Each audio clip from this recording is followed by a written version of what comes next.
Hello friends, welcome to Tanuja's cooking creation. আশা করি আপনারা সবাই ভালো আছেন। তো আজকে আমি ওয়াটারমেলন দিয়ে একটা রিফ্রেশিং জুস তৈরি করে দেখাবো। আর এই জুসটা আপনারা ঘরে অতি সহজেই তৈরি করতে পারেন। আর গরমকালে এই জুসটা শরীরের পক্ষে খুবই স্বাস্থ্যকর একটি খাবার।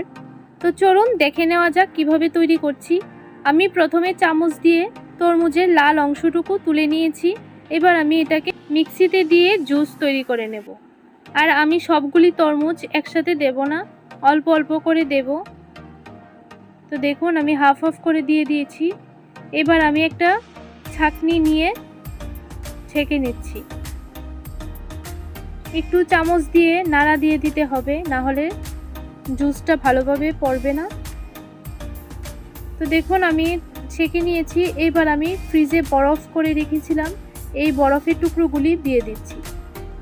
আর এই জুসটা খেতে খুবই টেস্ট হয়। আপনারা এটার মধ্যে মধুও দিতে পারেন। আমি এখানে 1 টেবিল স্পুন চিনি দিয়ে দেব। আবার চিনি না দিয়েও এই জুসটা খাওয়া যায়। তো আমার এই জুসটা একদম রেডি।